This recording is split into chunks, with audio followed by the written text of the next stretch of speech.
રક્ષણ કરવા માટે તેમજ ગ્રાહકને જે પૈસા ખર્ચે છે એના બદલામાં સારી ગુણવત્તાવાળી ચીજવસ્તુઓ મળી રહે એ માટે ગુણવત્તાનું સર્ટિફિકેટ આપતી કેટલીક સંસ્થાઓ ની રચના કરવામાં આવી છે, જેના વિશે આજે આપણે વાત કરીશું. તોલમાપ અને ચીજવસ્તુઓની શુદ્ધતાને પ્રમાણિત કરતું તંત્ર. ગ્રાહકોના સ્વાસ્થ્ય અને સલામતીના રક્ષણ અર્થે સરકારે કેટલીક કાયદાધીન સંસ્થાઓની સ્થાપના કરી છે, જે ઉત્પાદકો દ્વારા ઉત્પન્ન થયેલા માલસામાન વસ્તુઓની ગુણવત્તા અને શુદ્ધતાની તપાસ અને ચકાસણી કરીને તેને પ્રમાણિત કરવાનું કાર્ય કરે છે. ગ્રાહકના સ્વાસ્થ્યને કોઈ પણ પ્રકારનું નુકસાન ન થાય, સલામતીનું રક્ષણ થાય એ માટે સરકારે કેટલીક સંસ્થાઓ એ કાયદાધીન સ્થાપી છે. હવે આ સંસ્થાઓ એ ઉત્પાદક દ્વારા જે ચીજવસ્તુ ઉત્પન્ન થાય છે એ ચીજવસ્તુની ગુણવત્તા અને શુદ્ધતાની તપાસ કરે છે, ચકાસણી કરે છે. એ ગુણવત્તા સંબંધિત માપદંડોની ચકાસણી કરી અને એવી ચીજવસ્તુઓને પ્રમાણિત કરવાનું કાર્ય કરે છે અને આવી ચીજવસ્તુ ઉપર ચોક્કસ પ્રકારનો સિમ્બોલ ઉપયોગ કરવાની પરવાનગી આપે છે. ભારત સરકારે ગુણવત્તાનું નિયમન કરવા માટે ઈસવીસન 1947 માં ઇન્ડિયન સ્ટાન્ડર્ડ ઇન્સ્ટિટ્યૂટ નામની સંસ્થા સ્થાપી હતી. ભારત સરકારે ગુણવત્તાનું નિયમન કરવા માટે 1947 માં ઇન્ડિયન સ્ટાન્ડર્ડ ઇન્સ્ટિટ્યૂટની સ્થાપના કરી છે. આ સંસ્થા એ વિવિધ ચીજવસ્તુઓની ગુણવત્તા નક્કી કરી અને આઈએસઆઈ નો માર્ગો વાપરવાની છૂટ આપે છે. આ સંસ્થા પાછળથી ઈસવીસન 1986 માં બ્યુરો ઓફ ઇન્ડિયન સ્ટાન્ડર્ડ ના નામે ઓળખાય છે, જે યોગ્ય ગુણવત્તા ધરાવતા વિવિધ ઉત્પાદકોને આઈએસઆઈ નો માર્ગો ઉત્પાદકીય ઉપકરણો પર વાપરવાની છૂટ આપે છે. હવે આઈએસઆઈ નું નામ એ 1986 માં બદલી અને BIS bureau of Indian standard રાખવામાં આવ્યું છે. હવે આ બીઆઈએસ નામની જે સંસ્થા છે એ જે ક્વોલિટી વાળી વસ્તુઓ છે અથવા તો જે ઉત્પાદકો એ ગુણવત્તા વાળી ચીજવસ્તુ ઉત્પન્ન કરે છે એવા ઉત્પાદકોને આઈએસઆઈ નો માર્કો એ ઉત્પાદકીય ઉપકરણો પર વાપરવાની છૂટ આપે છે. ખેતી પર આધારિત ચીજવસ્તુઓ, વન પેદાશો, બાગાયતી અને પશુ પેદાશોની ગુણવત્તાનો માનાંક એકમાર્ક લગાડવાનો કાયદો ખેતીવાડી ઉત્પન્ન બજાર કાયદો 1937 નો હતો. હવે ખાસ આપણે એ યાદ રાખીએ કે ખેતી ઉપર આધારિત ચીજવસ્તુઓ, વન પેદાશો, બાગાયતી અને પશુ પેદાશો જો ગુણવત્તા સભર હોય તો એવા સમયે એકમાર્ક નો માર્કો લગાડવામાં આવે છે. હવે એકમાર્ક નો માર્કો વાપરવા અંગેનો કાયદો એ ખેતીવાડી ઉત્પન્ન બજાર કાયદો 1937 નો છે, એટલે કે 1937 થી એકમાર્કનો માર્કો વાપરવાની છૂટ આપવામાં આવે છે ગુણવત્તા સભર ચીજવસ્તુઓનું ઉત્પાદન કરતા એકમોને, ખાસ કરીને કૃષિ અને કૃષિ પેદાશો સાથે સંકળાયેલા જે વ્યવસાયો છે એ વ્યવસાયોની અંદર આ માર્કો વાપરવામાં આવે છે. ભારત સરકારની માર્કેટિંગ ઇન્ટેલિજન્સ નામની સંસ્થા દ્વારા એગમાર્ક નો માર્કો વાપરવાનો પરવાનો આપવામાં આવે છે. એટલે કે ડીએમઆઈ ડિપાર્ટમેન્ટ ઓફ માર્કેટિંગ ઇન્ટેલિજન્સ નામની જે સંસ્થા છે એ ગુણવત્તાસભર ખેત પેદાશો માટે આ એગમાર્ક નો માર્કો વાપરવાની પરવાનગી આપે છે. જો ગ્રાહકોને માર્કા સંબંધી શંકા જાગે તો બીઆઈએસ ના નજીકના પ્રાદેશિક કાર્યાલયમાં જઈ ફરિયાદ કરી શકે. હવે માર્કો લગાડેલો હોય અને જે તે ચીજવસ્તુની ગુણવત્તા યોગ્ય ન હોય તો એવા સમયે ગ્રાહક એ બીઆઈએસ એટલે કે બ્યુરો ઓફ ઇન્ડિયન સ્ટાન્ડર્ડ ના નજીકના પ્રાદેશિક કાર્યાલયમાં જઈ અને ફરિયાદ કરી શકે. સોનાના દાગીના ખરીદતી વખતે પણ બીઆઈએસ ના માર્કાની સાથે સોનાની શુદ્ધતા નંબર 916 એટલે કે 22 કેરેટની સોનાની શુદ્ધતા દર્શાવતા માર્કા સાથે હોલમાર્ક કેન્દ્રનો લોગો, જે તે વર્ષમાં હોલમાર્કિંગ થયું હોય તે વર્ષનું ચિહ્ન, દાખલા તરીકે જે એટલે 2008, ઉપરાંત જ્વેલરી બનાવનાર અને વિક્રેતાનો લોગો શુદ્ધતા અને ગુણવત્તાની ગેરંટી આપે છે. હવે સોના ચાંદીના જે ઘરેણા છે એના પર હોલમાર્કનું નિશાન હોય છે. ખાસ કરીને સોના ચાંદીના દાગીના ખરીદતી વખતે BIS ના માર્કાની સાથે સાથે સોનાનો શુદ્ધતા નંબર આપેલો હોય છે, જેમ કે 916 એ 22 કેરેટનું સોનું છે એ દર્શાવે છે, જ્યારે એની બાજુમાં હોલમાર્કનું નિશાન હોય છે, એની બાજુમાં એ જે એવો આલ્ફાબેટ્સ આપેલો હોય છે જે તે વર્ષની અંદર એ સોનાનું ઉત્પાદન થયું એ બતાવે છે, જેમ કે જે એટલે 2008 ની અંદર એ ઘરેણાં બનાવવામાં આવેલા. આ ઉપરાંત જ્વેલરી બનાવનાર અને વિક્રેતાનો લોગો એ શુદ્ધતા અને ગુણવત્તાની ગેરંટી આપે છે. એટલે આ સિમ્બોલને ધ્યાનમાં રાખીને સોના ચાંદીના ઘરેણાં એ ખરીદવાનો આગ્રહ રાખવો જોઈએ. FPO માર્કો જે જામ, ફ્રૂટ, જ્યુસ, સ્કેવેરા, કેન કે ટીનમાં પેક કરેલા ફળો અને શાકભાજીના ઉત્પાદન વસ્તુ પર લગાડવામાં આવે છે. ફરીથી એકવાર રિપીટ કરું છું. FPO જે માર્કો છે જામ, ફ્રૂટ, જ્યુસ, સ્કેવેરા, કેન કે ટીનમાં પેક કરેલા ફળ અને શાકભાજીના ઉત્પાદન માટે આ FPO નો માર્કો લગાડવામાં આવે છે. ત્યાર પછી ISI ઇન્ડિયન સ્ટાન્ડર્ડ ઇન્સ્ટિટ્યૂટ જે ટેક્સટાઇલ, કેમિકલ, જંતુનાશક દવાઓ, રબર, પ્લાસ્ટિકની બનાવટો, સિમેન્ટની ધાતુઓ, ઇલેક્ટ્રોનિક ઉપકરણો પર આ માર્કો BIS દ્વારા લગાડવામાં આવે છે. એટલે કે ISI નો જે માર્કો છે એ ટેક્સટાઇલ ની અંદર લગાડવામાં આવે છે, એની સાથે સાથે કેમિકલમાં, જંતુનાશક દવાઓમાં, રબર અને પ્લાસ્ટિકની બનાવટોમાં એનો ઉપયોગ થાય છે, સિમેન્ટની ધાતુઓ, ઇલેક્ટ્રોનિક ઉપકરણો, આ ચીજવસ્તુઓ પર એ ISI નો માર્કો લગાડવામાં આવે છે અને આ માર્કો વાપરવાની પરવાનગી એ BIS દ્વારા આપવામાં આવે છે. વૂલ માર્ક, વૂલ એટલે ઊન અને ઊનની બનાવટો માટે તેમજ પોશાક માટે આપવામાં આવે છે. ખાસ કરીને ઊન અને ઊનમાંથી બનતી વિવિધ પ્રકારની ચીજવસ્તુઓ અને ગરમ કપડા માટે આ વૂલમાર્કનો માર્કો વાપરવાની છૂટ આપવામાં આવી છે. MPO આ માર્કો માંસ, મટનની પેદાશો અને તેમાંથી બની બનાવટોને અપાય છે. એટલે કે MPO જે માર્કો છે એ માંસ અને મટનની પેદાશો અને એમાંથી વિવિધ પ્રકારની જે ચીજવસ્તુઓ બનાવવામાં આવે છે એ ચીજવસ્તુઓ માટે આ MPO નો માર્કો એ વાપરવાની છૂટ આપવામાં આવે છે. ત્યાર પછી HACCP ની વાત કરીએ, જેનું પૂરું નામ છે hazard analysis and critical control point. આ માર્કો પ્રક્રિયા દ્વારા તૈયાર કરેલા ખોરાકના ઉત્પાદનોને BIS દ્વારા અપાય છે. એટલે કે HACCP નું પૂરું નામ છે hazard analysis and critical control point. આ માર્કો એ ચોક્કસ પ્રકારની પ્રક્રિયા કરી અને તૈયાર કરેલા ખોરાકના ઉત્પાદન માટે BIS દ્વારા આપવામાં આવે છે. ત્યાર પછી ECO એની આપણે વાત કરીએ તો આ માર્કો એ સાબુ, ડિટર્જન્ટ, કાગળ, લુબ્રિકેટિંગ ઓઇલ, પેકેજિંગ મટીરીયલ્સ, રંગ રસાયણ, પાવડર કોટિંગ, બેટરી, સૌંદર્ય પ્રસાધનના સાધનો, લાકડાના બદલે વપરાતી વસ્તુઓ, ચામડાની અને પ્લાસ્ટિકની બનાવટોને ISI દ્વારા અપાય છે, જે હવે BIS આપે છે. એટલે કે ECO નામનો જે માર્કો છે એ સાબુ, ડિટર્જન્ટ, કાગળ, લુબ્રિકેટિંગ ઓઇલ એટલે કે ચિકાશ પડતા ઓઇલ, પેકેજિંગ મટીરીયલ્સ, રંગ રસાયણ, પાવડર કોટિંગ, બેટરી, સૌંદર્ય પ્રસાધનના સાધનો, લાકડાને બદલે વપરાતી વસ્તુઓ, ચામડાની અને પ્લાસ્ટિકની બનાવટોને ISI દ્વારા અપાય છે, જે હવે BIS દ્વારા અપાય છે. ત્યાર પછી આપણે આંતરરાષ્ટ્રીય કક્ષાએ સંસ્થાઓની વાત કરીએ. આંતરરાષ્ટ્રીય કક્ષાએ બે સંગઠનો એ ગુણવત્તાના માનકની કામગીરી કરી રહી છે.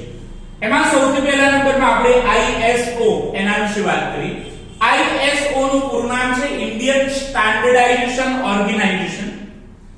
આ સંસ્થાની સ્થાપના 1947 માં થઈ હતી અને તેનું મુખ્ય મથક જીનીવામાં છે.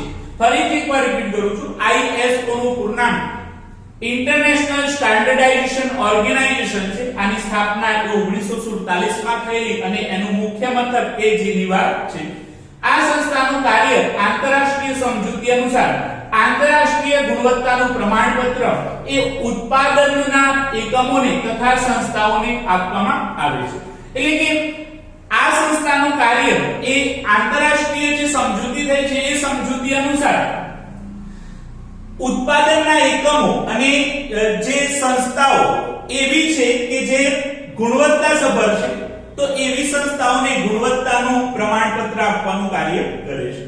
જ્યારે ISO 14000 ની શ્રેણી એ પર્યાવરણ વ્યવસ્થાપન પદ્ધતિ માટે ઇન્ટરનેશનલ ઓર્ગેનાઇઝેશન દ્વારા અપાય છે અને જે ઉચ્ચ ગુણવત્તા ધરાવતી ઓફિસ કે સંસ્થા હોવાનું પ્રમાણપત્ર છે. ISO 14000 એ પર્યાવરણ વ્યવસ્થાપન પદ્ધતિ માટે એ ઇન્ટરનેશનલ સ્ટાન્ડર્ડાઇઝેશન દ્વારા આ માર્ગો વાપરવાની છૂટ આપવામાં આવી છે અને ISO 14000 જે ઉચ્ચ ગુણવત્તાવાળી ઓફિસ અથવા તો સંસ્થા હોવાનું પ્રમાણપત્ર આપે છે. આંતરરાષ્ટ્રીય ક્ષેત્રે ગુણવત્તાસભર ચીજવસ્તુઓને પ્રમાણિત કરતી બીજી એક સંસ્થા છે CAC, જેનું પૂરું નામ છે કોડેક્સ એલિમેન્ટેરિયસ કમિશન. ખોરાકને લગતું આ આંતરરાષ્ટ્રીય કમિશન છે. તે આંતરરાષ્ટ્રીય ખાદ્ય પદાર્થોને પ્રમાણિત કરવાનું કાર્ય કરે છે. એટલે કે આ આંતરરાષ્ટ્રીય કમિશન એ ખોરાકને લગતું છે. ખાદ્ય પદાર્થો જે આંતરરાષ્ટ્રીય કક્ષાએ વેચાય છે એને પ્રમાણિત કરવાનું કાર્ય એ CAC એટલે કે કોડેક્સ એલિમેન્ટેરિયસ કમિશન કરે છે. આ કમિશનની સ્થાપના 1963 માં ખાદ્ય તથા ખેતી સંગઠન અને વિશ્વ આરોગ્ય સંસ્થા દ્વારા કરવામાં આવી છે. તેનું વડું મથક ઇટાલીની રાજધાની રોમમાં છે. એટલે કે FAO food and agriculture organization અને વર્લ્ડ હેલ્થ ઓર્ગેનાઇઝેશન વિશ્વ આરોગ્ય સંસ્થા આ બંને સંસ્થાઓ એ સાથે રહી અને આ CAC ની સ્થાપના કરેલી છે. એનું વડું મથક એ ઇટાલીની રાજધાની રોમમાં છે. દૂધ અને દૂધની બનાવટો, માંસ, માછલી, ખાદ્ય પદાર્થોના ઉત્પાદનને પ્રમાણિત કરવાનું અને આંતરરાષ્ટ્રીય સ્તરે વેપાર નીતિ નિયમો ઘડવાનું કાર્ય આ સંસ્થા કરે છે. એટલે કે આંતરરાષ્ટ્રીય કક્ષાએ વેચાતી દૂધ અને દૂધની બનાવટો, માંસ, માછલી વગેરે ખાદ્ય પદાર્થના ઉત્પાદનને પ્રમાણિત કરવાનું કાર્ય કરે છે અને એની સાથે સાથે આંતરરાષ્ટ્રીય કક્ષાએ વેપારના નીતિ નિયમો બનાવવાનું કાર્ય એ કોડેક્સ એલિમેન્ટેરિયસ કમિશનનું છે. ભારતમાં ISO ની સાથે સંપર્કની કામગીરી BIS કરે છે, જ્યારે CAC ની સાથે સંપર્કમાં રહીને કાર્ય એ ભારતની director general of health services કરે છે.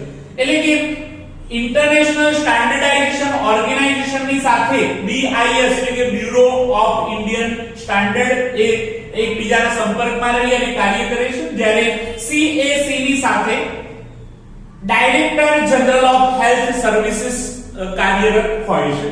ત્યાર પછી આપણે ફરિયાદ કોણ દાખલ કરી શકે અને ક્યાં દાખલ કરી શકે એની વાત કરીએ. તેમાં સૌથી પહેલા ગ્રાહક પોતે ફરિયાદ દાખલ કરી શકે છે. બીજા નંબરમાં કેન્દ્ર સરકાર, રાજ્ય સરકાર અથવા તો કેન્દ્ર શાસિત પ્રદેશોની સરકાર. એટલે કે કેન્દ્ર સરકાર, રાજ્ય સરકાર અથવા તો કેન્દ્ર શાસિત પ્રદેશોની સરકાર એ ગ્રાહકના હિતમાં ફરિયાદ દાખલ કરી શકે છે. ત્રીજા નંબરમાં ગ્રાહક મંડળ કે જે કંપની કાયદા કે અન્ય પ્રવર્તમાન કાયદા હેઠળ નોંધાયેલી હોય. ગ્રાહક મંડળ કે જે કંપની કાયદા અથવા તો અન્ય પ્રવર્તમાન કાયદા હેઠળ નોંધાયેલ હોય એ ફરિયાદ કરી શકે. એક કે તેથી વધુ ગ્રાહકો વતી પ્રતિનિધિત્વ સ્વરૂપે કોઈ એક ગ્રાહક કે જેમાં બધા ગ્રાહકોનું સમાન હિત હોય. એટલે કે ગ્રાહકોના પ્રતિનિધિ તરીકે કોઈ એક વ્યક્તિ ફરિયાદ કરી શકે છે જેમાં બધા ગ્રાહકોનું હિત સમાયેલું હોય. ત્યાર પછી પાંચમા નંબરમાં આપણે વાત કરીએ ચીજવસ્તુ કે સેવા ખરીદનારની સંમતિથી ઉપયોગ કરનાર કુટુંબનો કોઈ સભ્ય માલ કે સેવામાં ખૂટ કે ખામી બદલ થયેલ નુકસાન સામે ફરિયાદ કરી શકે. એટલે કે ચીજવસ્તુ કે સેવા ખરીદનાર વ્યક્તિની સંમતિથી ઉપયોગ કરનાર કુટુંબનો કોઈ પણ સભ્ય કોઈ માલ કે સેવાની અંદર તૂટ જણાય, ખામી જણાય તો એવા સમયે થયેલ નુકસાન સામે ફરિયાદ કરી શકે છે. જો ઉત્પાદક કે વિક્રેતા ગ્રાહકની સાચી યોગ્ય અને સ્પષ્ટ ફરિયાદના કોઈ નિરાકરણ માટે પહેલ ન બતાવી કે તૈયારી ન બતાવી ત્યારે ભોગ બનનાર ગ્રાહક કે તેના કુટુંબના સભ્ય દ્વારા સ્થાનિક જિલ્લા ફોરમ, રાજ્ય ફોરમ કે રાષ્ટ્રીય ફોરમમાં કેસ કરીને અથવા તો સ્થાનિક પુરવઠા કચેરી, તોલમાપ વિજ્ઞાન અને ગ્રાહક કચેરી, ગ્રાહક મંડળો કે કલેક્ટર કચેરીમાં ફરિયાદ કરી શકે. હવે ગ્રાહક દ્વારા ઉત્પાદક કે વિક્રેતાને જે સાચી, યોગ્ય અથવા તો સ્પષ્ટ ફરિયાદ કરી હોય એ ફરિયાદનું જો નિરાકરણ ન આવે અથવા તો ઉત્પાદક કે વિક્રેતા એ નિરાકરણ લાવવા માટેની પહેલ અથવા તો તૈયારી ન બતાવે એવા સમયે ભોગ બનનાર ગ્રાહક અથવા તો એના કુટુંબનો સભ્ય છે એ કાં તો જિલ્લા ફોરમમાં ફરિયાદ કરી શકે, રાજ્ય ફોરમમાં ફરિયાદ કરી શકે અથવા રાષ્ટ્રીય કમિશનમાં એ ફરિયાદ કરી શકે. એની સાથે સાથે સ્થાનિક પુરવઠા કચેરીમાં પણ ફરિયાદ કરી શકાય, તોલમાપ વિજ્ઞાન અને ગ્રાહક કચેરીમાં પણ ફરિયાદ કરી શકાય, ગ્રાહક મંડળ કે કલેક્ટર કચેરીમાં ફરિયાદ કરી શકાય. જ્યારે માલ કે સેવામાં ત્રુટિ કે ખામી જણાય ત્યારે અથવા કરાર હેઠળ કે કાયદા હેઠળ જેનું પાલન કરવું જરૂરી હોય તે કાર્ય કરવાની રીતમાં રહેલી અપૂર્ણતા કે ખામીને સેવામાં ઉણપ ગણાય. હવે કોઈ માલ કે સેવામાં ત્રુટિ અથવા તો ખામી જણાય એવા સમયે ફરિયાદ કરી શકાય અથવા તો કરાર હેઠળ કે કાયદા હેઠળ જે શરતોનું પાલન કરવું જરૂરી હોય એ શરતોનું પાલન ન કરવામાં આવ્યું હોય અને કાર્ય કરવાની રીતમાં અપૂર્ણતા દાખવી હોય અથવા તો કોઈ ખામી હોય તો એવા સમયે આપણે ફરિયાદ કરી શકીએ છીએ. આમ વસ્તુની ગુણવત્તા, પ્રકાર, શુદ્ધતા અને વજન સંબંધી ઘટ કે ઉણપ બદલ ગ્રાહક ફરિયાદ કરી શકે. એટલે કે ગુણવત્તાના સંદર્ભમાં કોઈ ખામી હોય, એના પ્રકારમાં કોઈ ખામી હોય, શુદ્ધતા, વજન સંબંધી ઘટ કે ઉણપ બદલ એ ગ્રાહક ફરિયાદ કરી શકે. હવે આપણે વાત કરીએ ફરિયાદ શી રીતે કરી શકાય. ફરિયાદની અરજી સરળ, સ્પષ્ટ, સાદી ભાષામાં ટાઈપ કરીને કે સ્વહસ્તાક્ષરમાં કે ઈમેલથી થઈ શકે છે. અરજીમાં અરજદારનું નામ, સરનામું અને સંપર્ક નંબર હોવો જોઈએ. હવે અરજી કરનાર વ્યક્તિ અરજી સરળ, સ્પષ્ટ અને સાદી ભાષામાં એ અરજી કરી શકે. અરજી ટાઈપ કરીને કે સ્વહસ્તાક્ષરમાં પણ લખી શકાય છે અને ઈમેલ થી પણ જે તે વિભાગને મોકલી શકાય છે. અરજીમાં અરજદારનું નામ, સરનામું અને સંપર્ક નંબર હોવો જરૂરી છે. બીજા નંબરમાં ફરિયાદનું વિગતપૂર્ણ વર્ણન અને ફરિયાદ માટેના કારણો સ્પષ્ટ લખવા. જે નુકસાન થયું એ નુકસાનનું વિગતપૂર્ણ વર્ણન હોવું જોઈએ અને એની સાથે સાથે કયા કારણોસર ફરિયાદ કરવામાં આવે છે એ કારણો સ્પષ્ટ લખવા જરૂરી છે. આરોપ સંદર્ભે જે કોઈ આધાર પુરાવા કે દસ્તાવેજો હોય તેની પ્રમાણિત નકલ મેળવી, ક્યારે મૂળ પુરાવા આપવા નહીં. હવે જે તે આરોપ હોય એ આરોપના સંદર્ભમાં આપણી પાસે જે કઈ આધાર પુરાવા હોય, જે કઈ દસ્તાવેજ હોય, જે કઈ એવિડન્સ હોય એની પ્રમાણિત નકલ એ એમને મોકલવાની રહેશે, અરજી સાથે જોડવાની રહેશે અને ક્યારે ઓરિજિનલ ડોક્યુમેન્ટ અથવા તો ઓરિજિનલ પુરાવા એ સામેલ કરવા નહીં. બિલની કાચી પાકી રસીદ મેળવી. જો પેમેન્ટ ચેકથી કર્યું હોય તો તેનું અડધ્યું કે ચેકની વિગત લખવી. હવે બિલ અથવા તો બિલની કાચી અથવા તો પાકી રસીદની નકલ એની અંદર જોડવાની રહેશે. જો પેમેન્ટ ચેકથી કર્યું હોય તો એનો અડધ્યું કે ચેકની વિગતો લખવાની રહેશે. વિક્રેતાએ કરેલી શરતો, જાહેર ખબરની નકલ, પેમ્ફલેટ્સ કે પ્રોસ્પેક્ટસની નકલ મેળવી.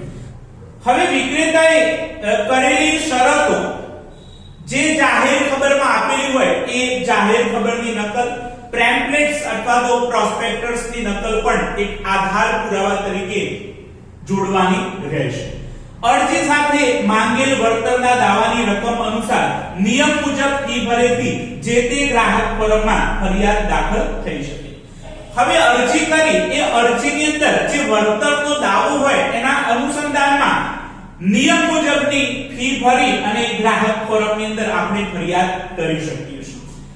ગ્રાહક ફરિયાદ થવાનું કારણ ઉદ્ભવે તેના 2 વર્ષમાં ફરિયાદ દાખલ કરી શકે છે. એટલે કે આપણી સાથે જે કઈ શોષણ થયું એ શોષણના 2 વર્ષની અંદર આપણે ફરિયાદ દાખલ કરી શકીએ છીએ.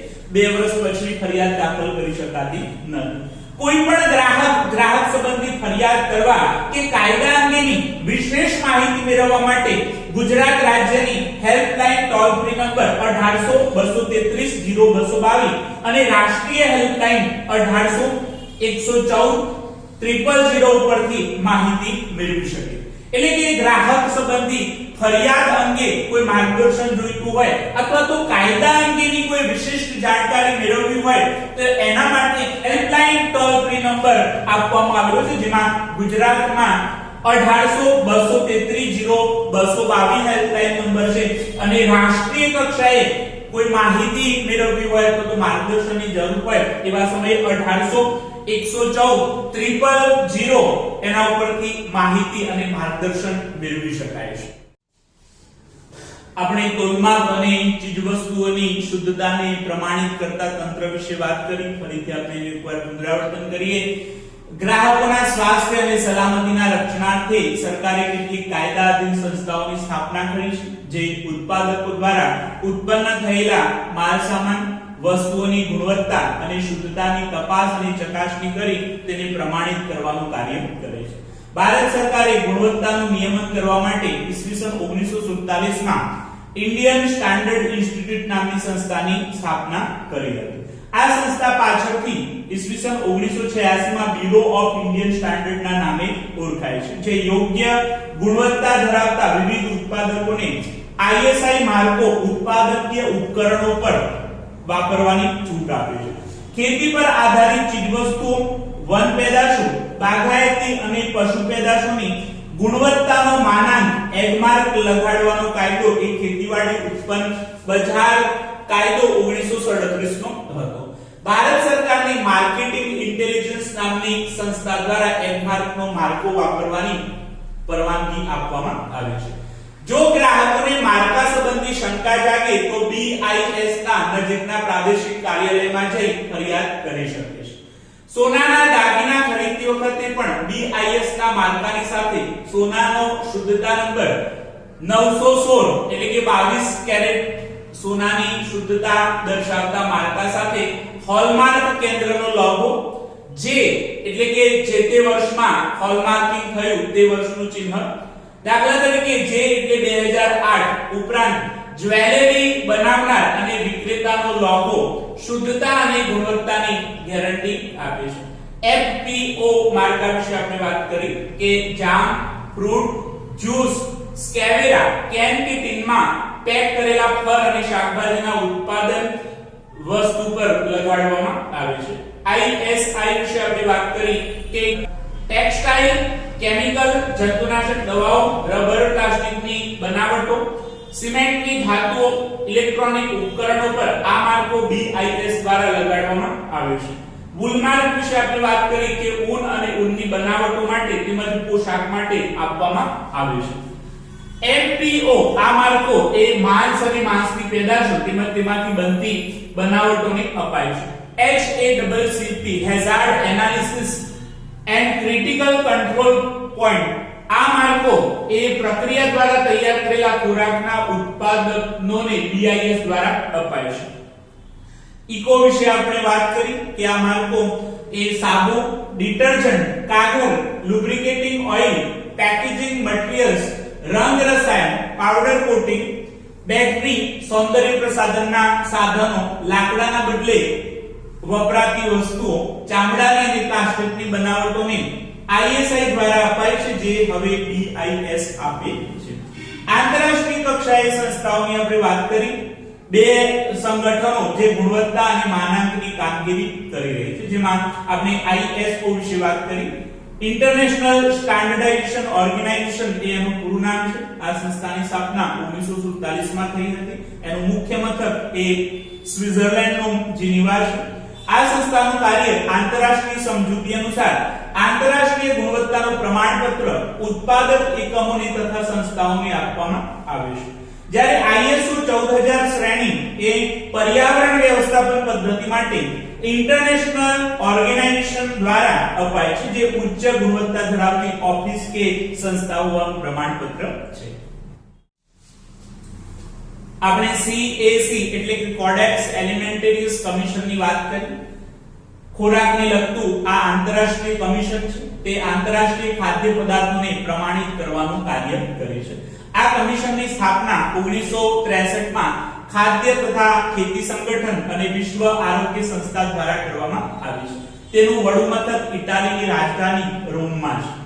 દૂધ અને દૂધની બનાવટો, માંસ, માછલી વગેરે ખાદ્ય પદાર્થોના ઉત્પાદનને પ્રમાણિત કરવાનું અને આંતરરાષ્ટ્રીય સ્તરે વેપાર નીતિ નિયમો ઘડવાનું કાર્ય આ સંસ્થા કરે છે.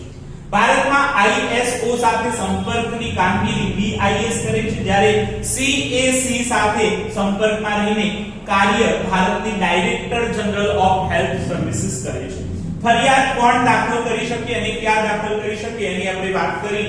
એક તો ગ્રાહક પોતે ફરિયાદ કરી શકે, કેન્દ્ર સરકાર, રાજ્ય સરકાર અથવા તો કેન્દ્ર શાસિત પ્રદેશની સરકાર ફરિયાદ કરી શકે, ગ્રાહક મંડળ કે જે કંપની કાયદા કે અન્ય પ્રવર્તમાન કાયદા હેઠળ નોંધાયેલ હોય એ ફરિયાદ કરી શકે, એક કે તેથી વધુ ગ્રાહકો વતી પ્રતિનિધિત્વ સ્વરૂપે કોઈ ગ્રાહક કે જેમાં બધા ગ્રાહકોનું સમાન હિત હોય એ ફરિયાદ કરી શકે, ચીજવસ્તુ કે સેવા ખરીદનારની સંમતિથી ઉપયોગ કરનાર કુટુંબનો કોઈ સભ્ય માલ કે સેવામાં ત્રુટિ કે ખામી બદલ થયેલ નુકસાન સામે ફરિયાદ કરી શકે.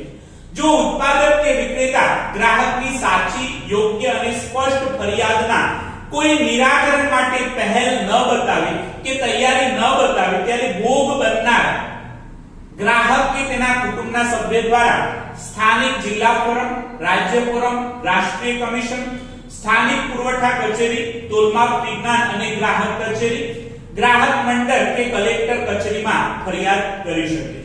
જ્યારે માલ કે સેવામાં ત્રુટિ કે ખામી જણાય ત્યારે અથવા કરાર હેઠળ કે કાયદા હેઠળ જેનું પાલન કરવું જરૂરી હોય તે કાર્ય કરવાની રીતમાં રહેલી અપૂર્ણતા કે ખામીને સેવામાં ઉણપ ગણાય. આમ વસ્તુની ગુણવત્તા, પ્રકાર, શુદ્ધતા અને વજન સંબંધી ઘટ કે ઉણપ બદલ ગ્રાહક ફરિયાદ કરી શકે. ફરિયાદ શી રીતે કરી શકાય એની આપણે વાત કરી કે ફરિયાદની અરજી સરળ, સ્પષ્ટ, સાદી ભાષામાં ટાઈપ કરીને કે સ્વહસ્તાક્ષરમાં કે ઈમેલથી થઈ શકે છે. અરજીમાં અરજદારનું નામ, સરનામું અને સંપર્ક નંબર હોવો જોઈએ. ફરિયાદનું વિગતપૂર્ણ વર્ણન અને ફરિયાદ માટેના કારણો સ્પષ્ટ લખવા. આરોપ સંદર્ભે જો કોઈ આધાર પુરાવા કે દસ્તાવેજ હોય તો તેની પ્રમાણિત નકલ મેળવી, ત્યારે મૂળ પુરાવા આપવા નહીં. બિલની કાચી પાકી રસીદ મેળવી. જો પેમેન્ટ ચેકથી કર્યું હોય તો તેની અડધીયું કે ચેકની વિગતો લખવી. વિક્રેતાએ કરેલી શરતો, જાહેર ખબરની નકલ, પેમ્ફલેટ્સ કે પ્રોસ્પેક્ટસની નકલ મેળવી. અરજી સાથે માંગેલ વળતરના દાવાની રકમ અનુસાર નિયમ મુજબ ફી ભરેથી જે તે ગ્રાહક ફોરમમાં ફરિયાદ દાખલ થઈ શકે. ગ્રાહક ફરિયાદ થવાનું કારણ ઉદ્ભવે તેના 2 વર્ષમાં ફરિયાદ દાખલ કરી શકે છે. કોઈ પણ ગ્રાહક સંબંધી ફરિયાદ કરવા કે કાયદા અંગેના વિશેષ માર્ગદર્શન માટે ગુજરાત રાજ્યની હેલ્પલાઇન ટોલ ફ્રી નંબર 18-233-0222 અને રાષ્ટ્રીય હેલ્પલાઇન 18-114-000 ઉપરથી માહિતી અને માર્ગદર્શન મેળવી શકે છે.